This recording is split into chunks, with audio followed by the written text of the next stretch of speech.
Assalamualaikum warahmatullahi wabarakatuh. Bismillahirrahmanirrahim. Ashhadu an la ilaha illallah wa ashhadu anna Muhammadar Rasulullah. Allahumma salli ala Sayyidina Muhammad wa ala ali Sayyidina Muhammad.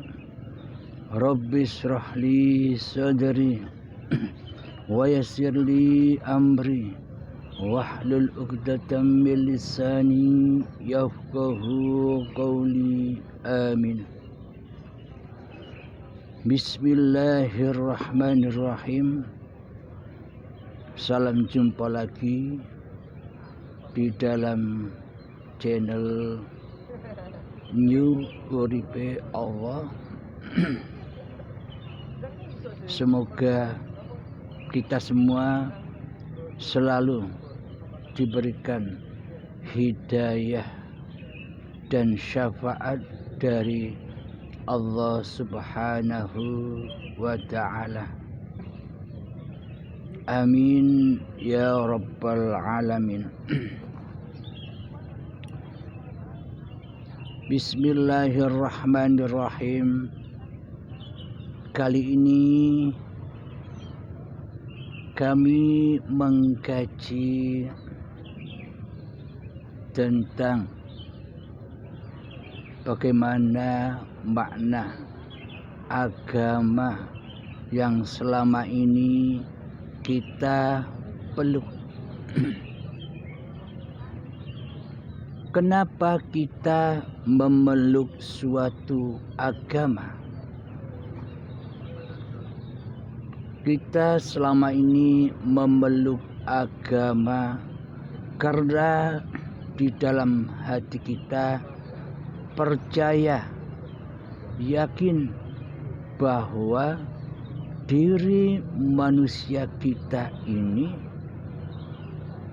adalah makhluk yang diciptakan oleh Allah.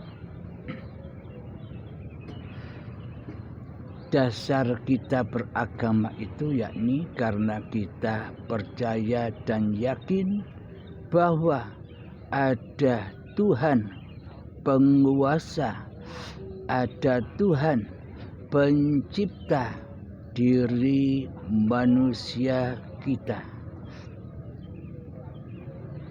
Itulah dasar kita, kenapa kita memeluk suatu agama.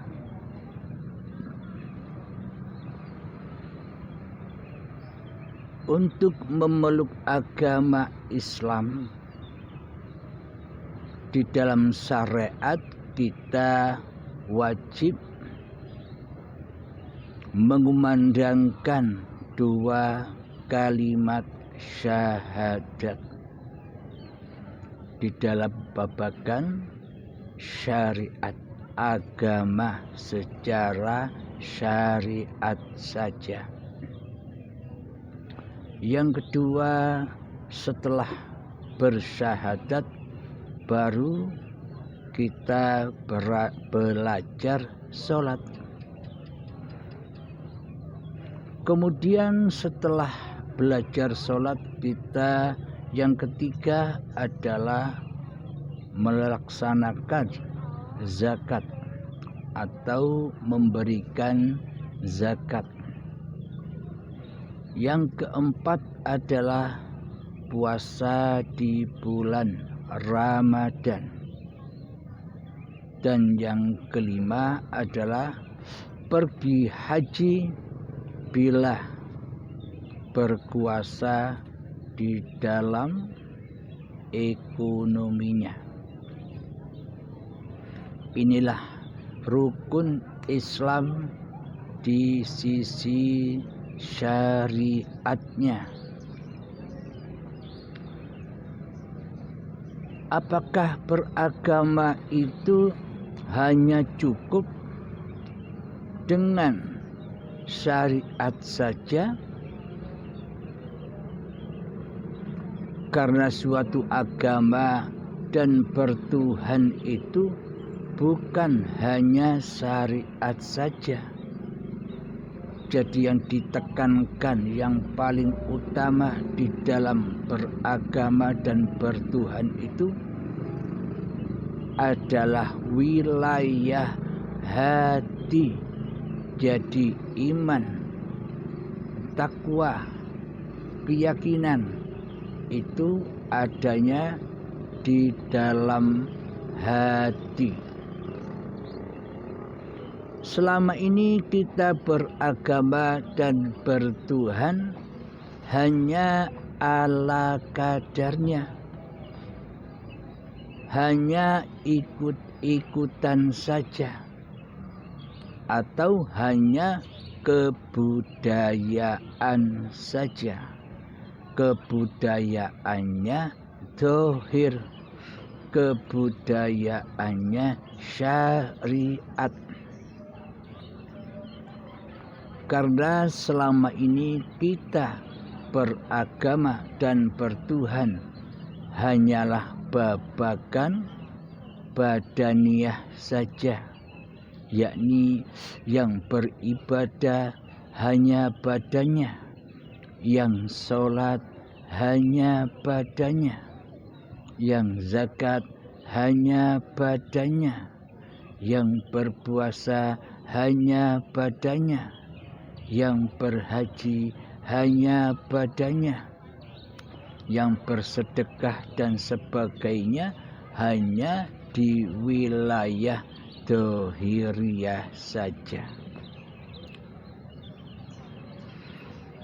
Marilah kita benahi iman, akidah, dan tauhid kita kepada Allah agar beragama dan bertuhan kita selama ini agar menyentuh tujuan apa agama dan bertuhan itu yang semestinya, yang sejatinya.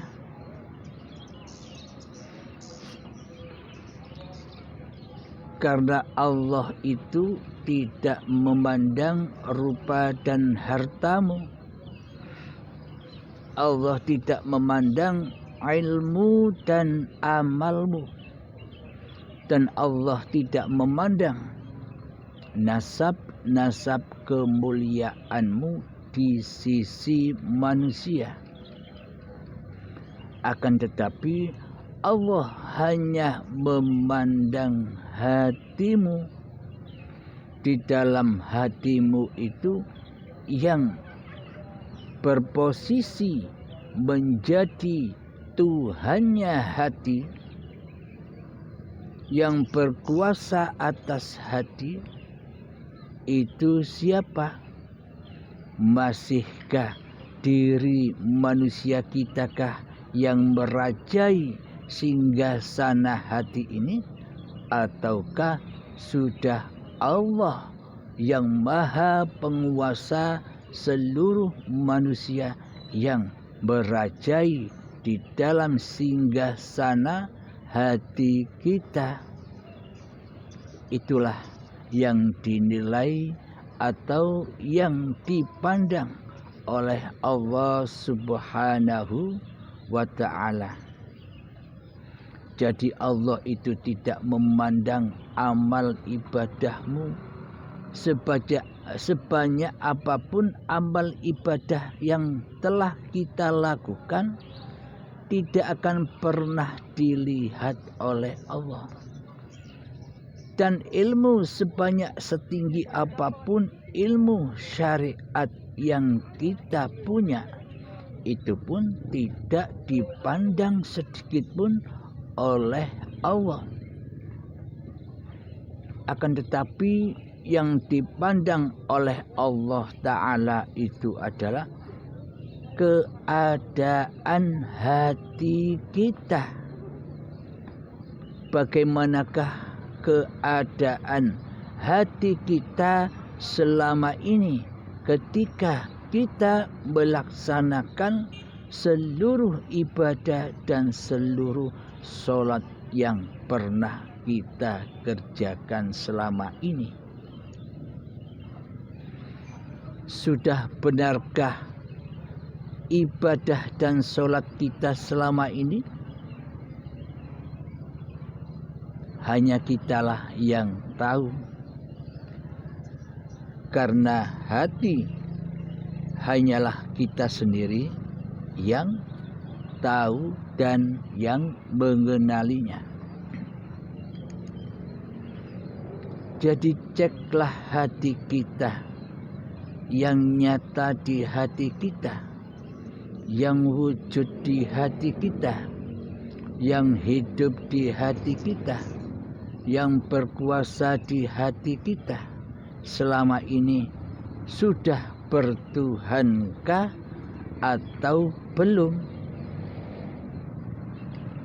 Jika di dalam hati kita yang nyata, yang wujud, yang hidup, yang berkuasa masih diri manusia kita yang menguasai dan yang sebagai raja yang merajai seluruh aktivitas badan-badan kita ini, termasuk di dalam ketika beraktivitas ibadah dan sholat, namun di dalamnya masih nyata kewujudan diri manusia kita, kekuasaan diri manusia kita, hidup manusia kita yang berasa melakukan seluruh ibadah dan sholat itu masih diri manusia kita di hati kita.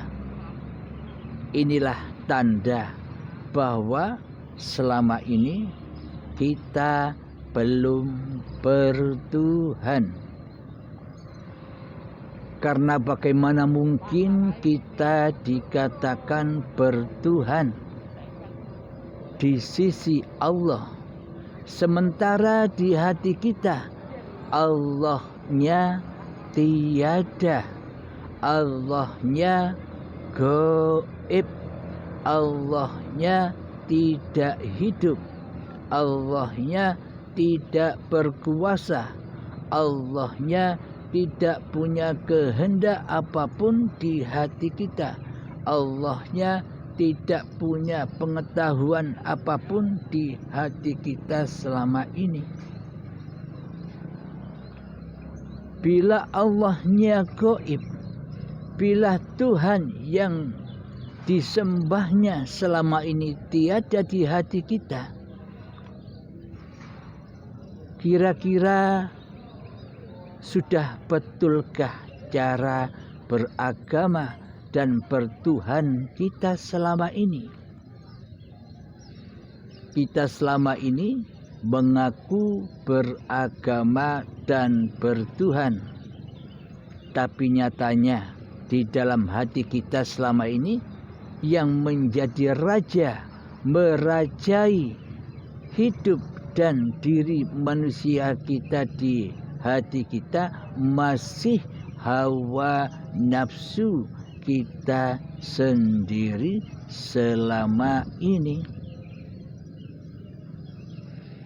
Jadi sudah layakkah kita disebut sebagai hamba yang beragama dan yang bertuhan, sementara di hati Allahnya tiada?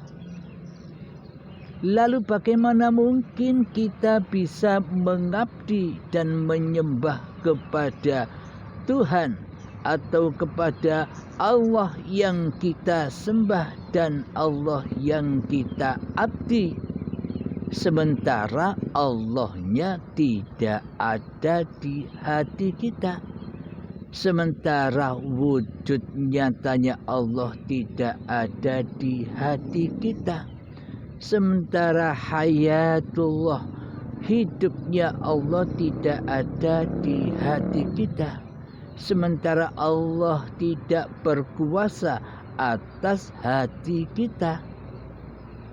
Bagaimana mungkin kita sudah disebut beragama dan bertuhan, sementara seolah-olah selama ini kitalah yang menjadi Tuhan di dalam hati kita sendiri selama ini.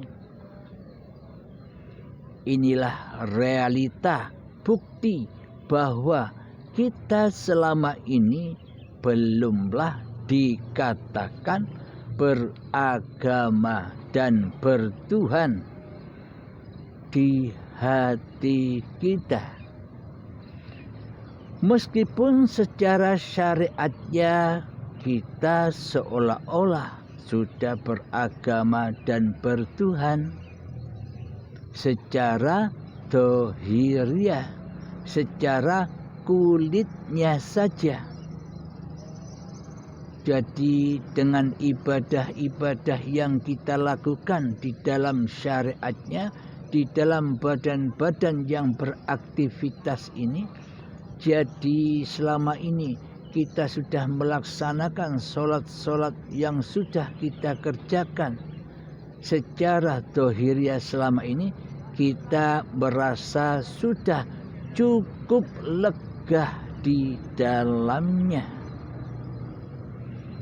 Jadi yang merasa lega itu siapa? Yang merasa lega dan merasa puas selama ini beragama dan bertuhan hanya di sisi syariatnya saja, kan hawa nafsu kita sendiri, kan diri kita sendiri yang merasa lega di dalam melaksanakan semua itu. Karena selama ini kita hanya memandang babakan syariatnya saja. Kita hanya memandang kulitnya saja. Sementara hati kita abaikan. Kondisi hati kita sia-siakan selama ini. Coba kita hayati di dalam hati kita. Selama ini apa yang kita lakukan, apa yang sudah kita kerjakan di dalam babagan beragama dan bertuhan di sisi manusia, seolah-olah kita sudah merasa benar di dalamnya. Dasar-dasar kita selama ini hanyalah memandang contoh-contoh dohiriah Kanjeng Nabi Muhammad sallallahu alaihi wasallam di dalam setiap laku-laku ibadah-ibadah dan laku sholatnya. Jadi selama ini kita hanya mencontoh babakan badaniyah saja, mencontoh babakan syariatnya saja. Bagaimana gerak-gerik badan Kanjeng Nabi Muhammad di saat sholat, di saat berzikir, di saat beribadah. Kita hanya mencontoh gambar badannya saja selama ini. Kita selama ini luput mencontoh bagaimana keadaan kondisi hati Kanjeng Nabi Muhammad di saat melaksanakan sholat dan seluruh ibadah-ibadahnya kepada Allah. Coba kita hayati di dalam hati kita. Ketika Kanjeng Nabi Muhammad sallallahu alaihi wasallam melaksanakan sholat, apakah seperti kita? Kondisi dan keadaan hatinya di saat Kanjeng Nabi sedang sholat. Seperti kita selama ini ketika di dalam sholat, Allahu Akbar, setelah melaksanakan sholat di dalamnya kita tidak menyembah, dan mengabdi kepada Allah hati kita. Kondisi hati kita tidak akan pernah bisa mengabdi dan menyembah kepada Allah di dalamnya. Akan tetapi apakah mungkin kondisi Kanjeng Nabi Muhammad sallallahu alaihi wasallam ketika sholat hatinya keluar dari tubuhnya dan berjalan-jalan di luarnya, menemui dunia, menemui seluruh urusan-urusan apa-apa yang dicintainya, babakan hubbud dunya di hatinya. Apakah memang demikian hati Kanjeng Nabi Muhammad yang seolah-olah seperti hati kita ketika sholat? Apakah kita sudah mencontoh keadaan hati Kanjeng Nabi Muhammad ketika sholat?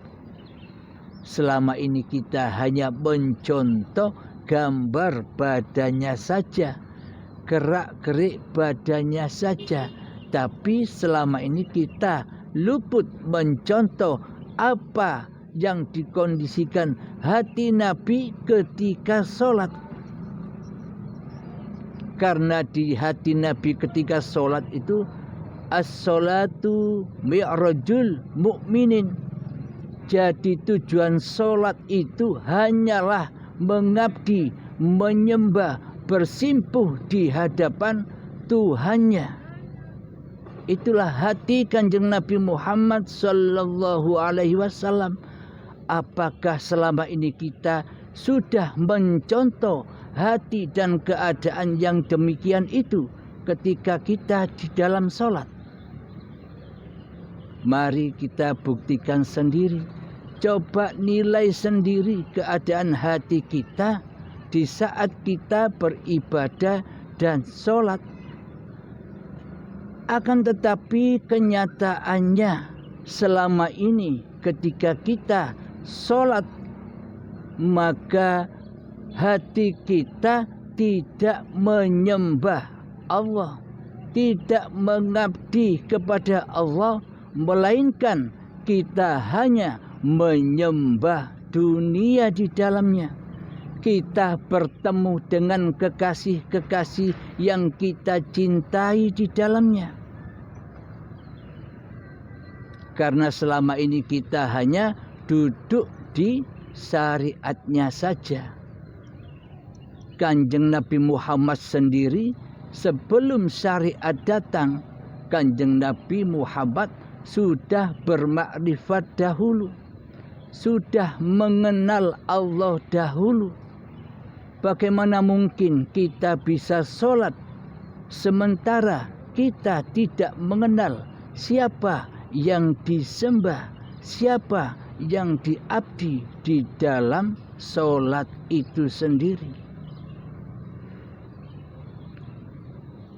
Jadi selayaknya lah kita wajib mengenal Allahnya dahulu, sembari kita melaksanakan syariat-syariat yang kita kerjakan selama ini, sembari belajar menata hati kita lagi, yakni belajar ilmu bagaimana cara mengenal Allah, agar semua ibadah dan sholat kita tidak jatuh kepada kemaksiatan di sisi Allah.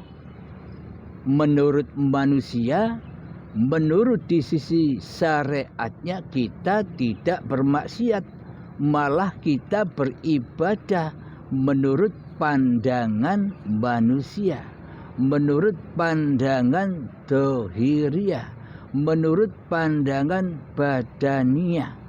Akan tetapi bagaimanakah kondisi hati kita selama ini?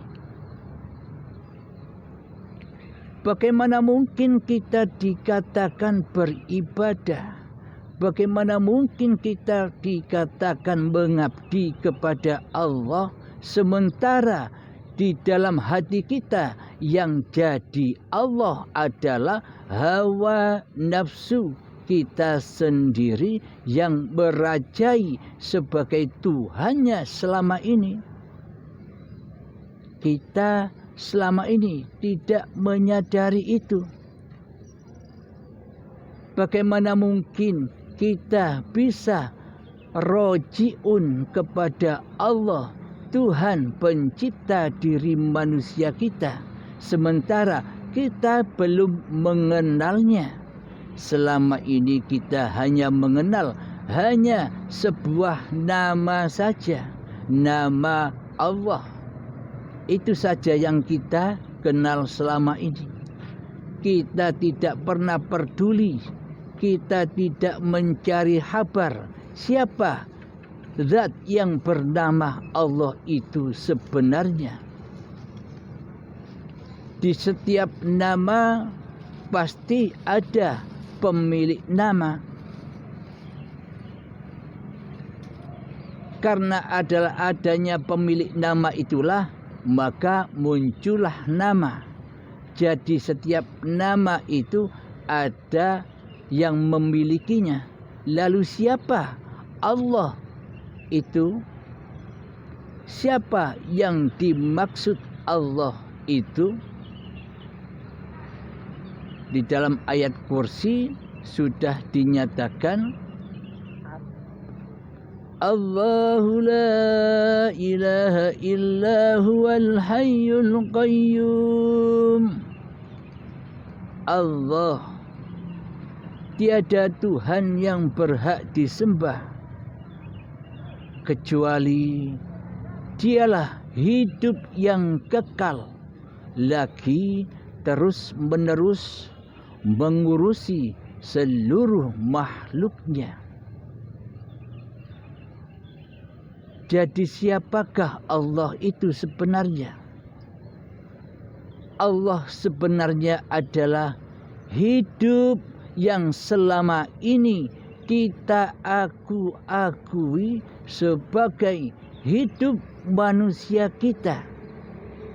Hidup yang kita akui sebagai milik kita selama ini, itulah Zatullah, itulah Hayatullah, itulah Allah.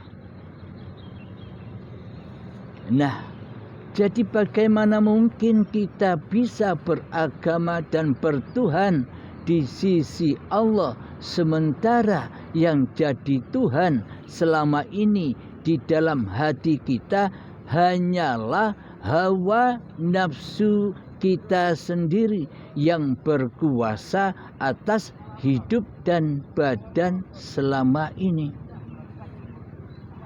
Inilah tanda-tanda bukti bahwa selama ini di hati kita belumlah beragama dan bertuhan di sisi Allah. Kita selama ini percaya bahwa Allah, bahwa Tuhan itu adalah penguasa seluruh manusia. Akan tetapi realitanya di dalam hati kita, hawa nafsu kita tidak mau bila Allah menjadi penguasanya di dalam hati kita. Seolah-olah hawa nafsu kita lah yang menjadi raja di rajanya hati. Seolah-olah diri kita lah yang berkuasa atas diri manusia kita sendiri. Ibaratnya sosok sebuah wayang sudah tidak mau didalangi oleh dalangnya. Wayangnya maunya jalan sendiri tanpa dikendalikan sang dalang, karena wayangnya selama ini sudah merasa menjadi Tuhan di hatinya, yakni hawa nafsu itulah yang selama ini kita pertuhankan di hati kita. Selama ini kita tidak berasa, selama ini kita tidak menyadari bahwa hawa nafsu inilah yang menjadi Tuhan di hati kita selama ini.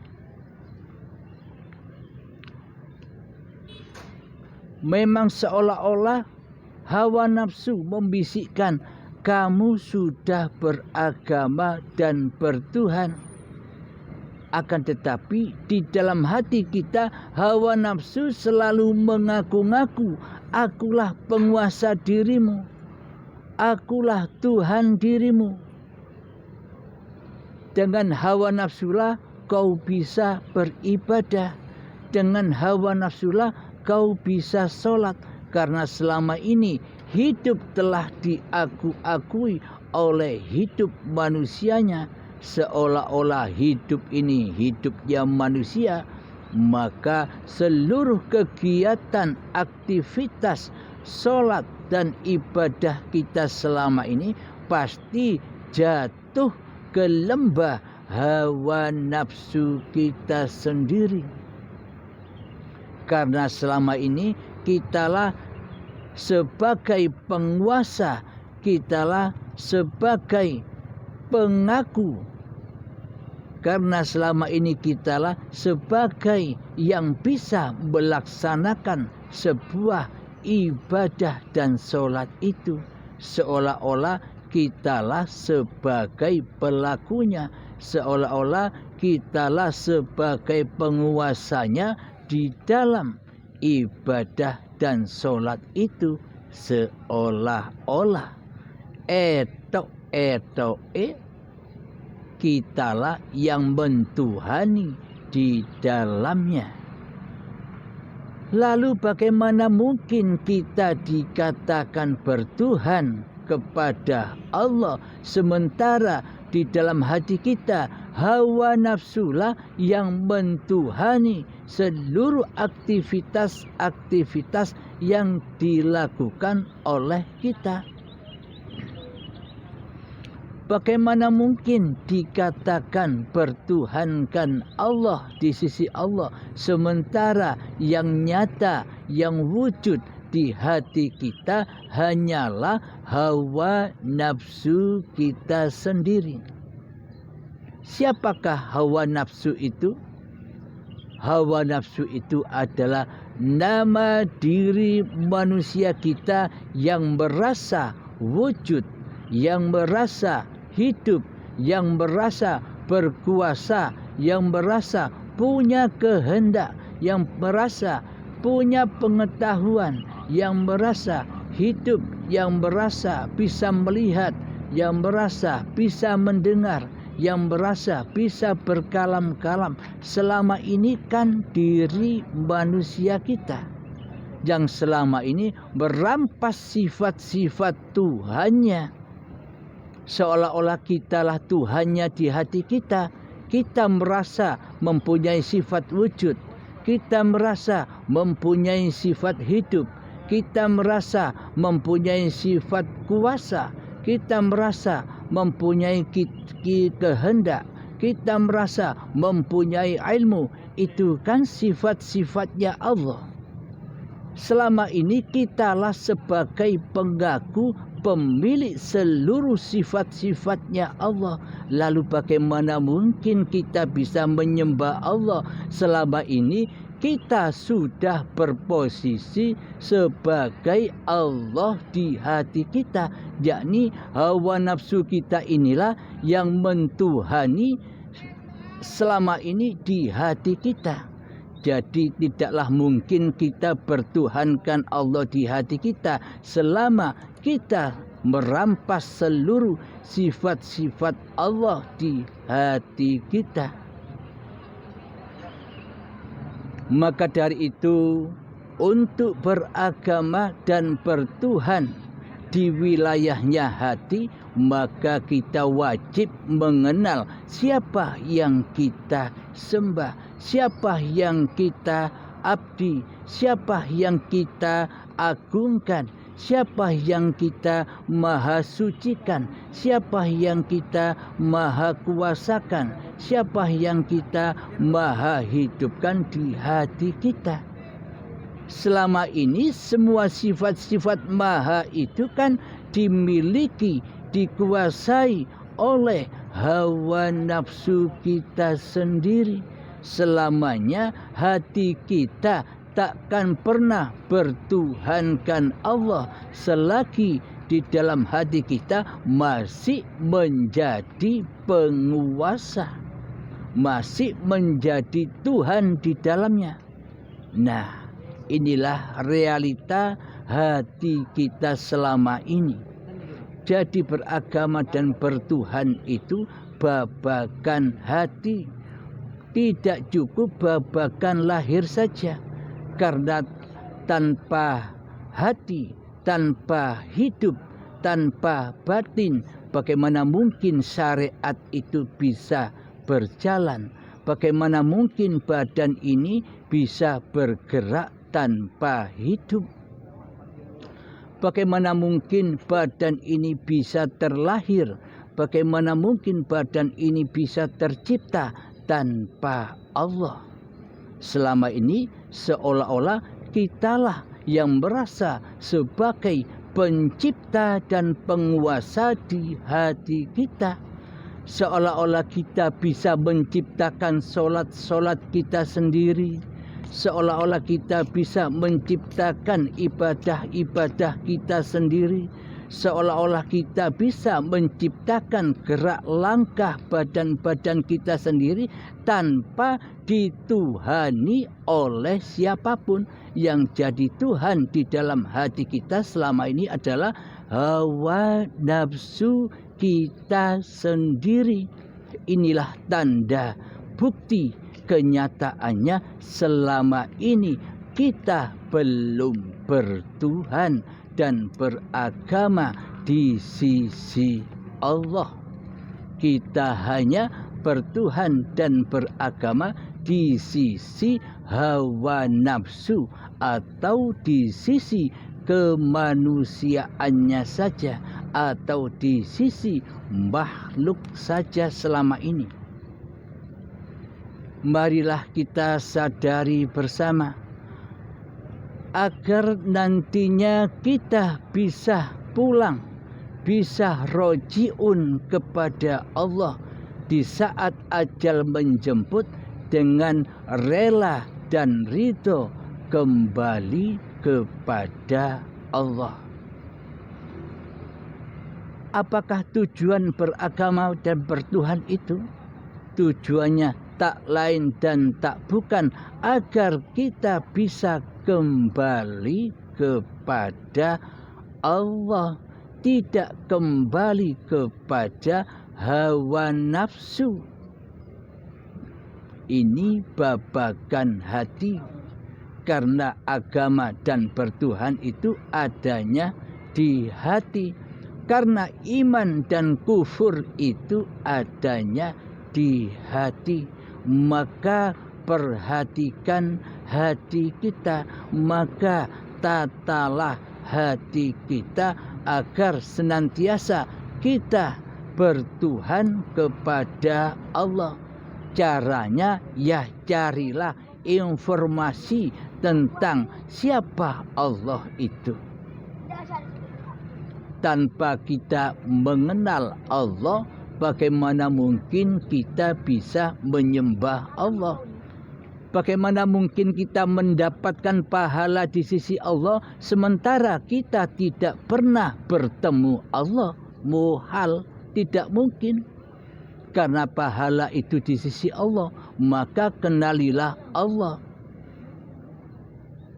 Jika kita beribadah dan sholat hanya di sisi manusia, maka jangan mengharapkan pahala, karena yang disembah di dalamnya bukan Allah. Hawa nafsulah yang selama ini kita agung-agungkan.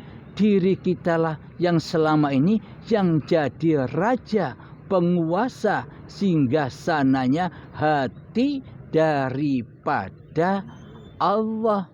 Seolah-olah diri manusia kita lebih wujud daripada Allah. Seolah-olah Allah itu tiada, Allah itu gaib. Lalu bagaimana mungkin kita bisa beribadah? Lalu bagaimana mungkin kita bisa menyembah bila Allahnya tiada? Maka hawa nafsu kitalah yang merajai segalanya selama ini. Karena yang merasa jadi Tuhan selama ini adalah hawa nafsu kita sendiri sebagai perampok sifat-sifat Tuhannya. Semoga kita bisa memahami, terutama diri saya sendiri, semoga kita semua tersentuh hati kita untuk memperbaiki agama dan bertuhan kita, iman kita kepada Allah. Kisah Kanjeng Nabi Muhammad sendiri, sebelum syariat didatangkan, Kanjeng Nabi mencari Tuhannya. Siapa sih Allah itu? Siapa sih Tuhan itu? Kanjeng Nabi Muhammad sampai mencari di dalam Gua Hira untuk bertafakur, untuk berkhalwat, untuk berzuhud, karena ingin mencari siapa Tuhan pencipta alam, siapa Tuhan pencipta diri manusianya. Jadi perjalanan Kanjeng Nabi Muhammad itu bukan syariat dulu, yakni makrifat dulu. Karena bagaimana mungkin kita bisa melaksanakan syariat ketika hati masih belum bertuhan, hati masih belum beriman kepada Allah. Jadi imannya ini bukan iman-imanan, iman yang sesungguhnya, yakni mengenal Allah dengan secara yang sebenarnya, agar tujuan ibadah dan sholat kita tertuju kepada Allah, tidak tertuju kepada hawa nafsu yang selama ini sebagai pengaku bahwa hawa nafsulah yang bisa sholat, hawa nafsulah yang bisa beribadah. Padahal di dalam doa iftitah sudah diterangkan, inna sholati wa nusuki wa mahyaya wa mamati lillahi rabbil alamin. Sesungguhnya sholatku, sesungguhnya ibadahku, dan sesungguhnya hidup dan matiku hanyalah milik Allah. Akan tetapi selama ini di hati kita, siapa yang ngaku-ngaku bisa sholat? Siapa yang ngaku-ngaku bisa ibadah? Kan hawa nafsu kita, kan diri kita yang merasa sebagai pemilik dan pelaku di dalamnya. Ini berarti kita belum bertuhan di hati kita, kecuali mentuhankan hawa nafsu kita sendiri di hati kita selama ini. Alhamdulillahirabbil alamin. Semoga saya dan kita semua bisa menyadari kesalahan-kesalahan hati kita kepada Allah. Semoga kita dimudahkan di dalam menempuh hidayah dan syafaat Allah, karena hidayah dan syafaat itu hanyalah milik Allah, Tuhan yang mentuhani alam semesta ini, Tuhan yang mentuhani seluruh manusia. Semoga kita difahamkan oleh Allah Subhanahu wa ta'ala. Alhamdulillahirabbil alamin. Wabillahi taufiq wal hidayah. Waridho wal inayah. Wassalamualaikum warahmatullahi wabarakatuh.